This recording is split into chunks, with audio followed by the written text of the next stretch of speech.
ॐ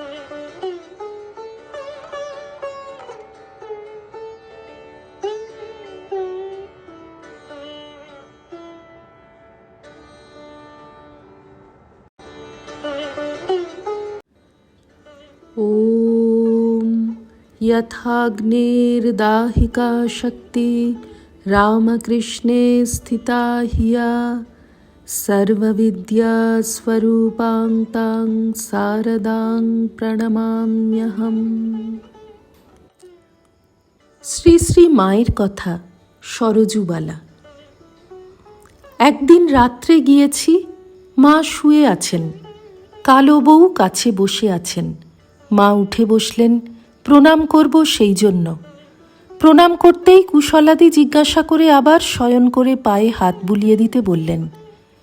পরে কথা প্রসঙ্গে বলতে লাগলেন, শোনো মা, বিধাতা যখন প্রথম মানুষ সৃষ্টি করলেন তখন এক প্রকার সত্যগুণী করেই করলেন। ফলে তারা জ্ঞান নিয়ে জন্মালো। সংসারটা যে অনিত্য তা বুঝতে আর তাদের দেরি হলো না। সুতরাং তখনই তারা সব ভগবানের নাম নিয়ে তপস্যা করতে বেরিয়ে পড়ল এবং তাঁর মুক্তিপদে লীন হয়ে গেল। বিধাতা দেখলেন, তবে তো হলো না, এদের দিয়ে তো সংসারের লীলা খেলা কিছু করা চলল না। তখন সত্যের সঙ্গে রজ তম অধিক করে মিশিয়ে মানুষ সৃষ্টি করলেন। এবার লীলা খেলা চলল ভালো। এই পর্যন্ত বলে সৃষ্টি প্রকরণ সম্বন্ধে সুন্দর একটি ছড়া বললেন। তারপর বললেন, তখন মা যাত্রা কথকতা এইসব ছিল, আমরা কত শুনেছি, এখন আর তেমনটি শোনা যায় না। ইতিমধ্যে কালো বউ অন্য ঘরে উঠে গিয়ে নলিনী দিদি ও মাকুর কাছে কি একখানা বই চেঁচিয়ে পড়ছিল। মা তাই শুনে বললেন, দেখছো মা, অত চেঁচিয়ে পড়ছে, নিচে সব কত লোক রয়েছে, তা হুঁশ নেই? রাধারানীর মা এসে বললেন, লক্ষ্মীমণিরা নবদ্বীপে যাবে, তা তুমি আমায় তাদের সঙ্গে যেতে দিলে না। ওই কথা বলেই তিনি অভিমান করে চলে গেলেন। মা বললেন, ওকে যেতে দেব কি মা, সে হলো ভক্ত, ভক্তদের সঙ্গে মিশে কত নাচবে গাইবে, হয়তো জাতের বিচার না করে তাদের সঙ্গে খাবে। ও তো সেসব ভালো বুঝবে না, দেশে এসে লক্ষ্মীর নিন্দে করবে। তুমি দেখেছ লক্ষ্মীকে?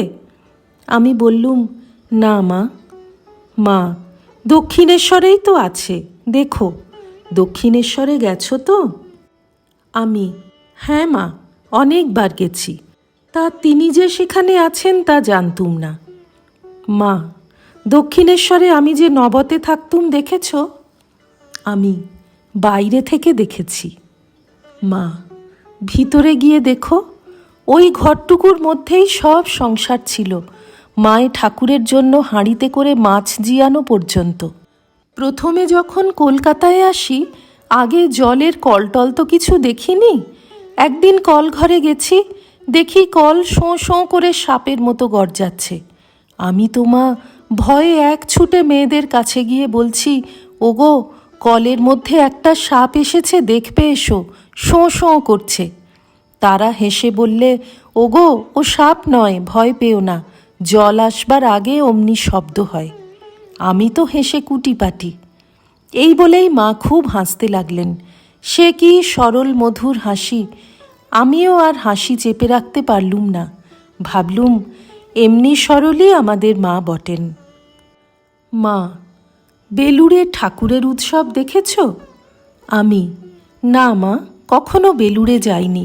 শুনেছি সেখানে মেয়েদের গিয়ে গোল করা সাধু ভক্তরা পছন্দই করেন না, সেই ভয়ে আরও যাইনি।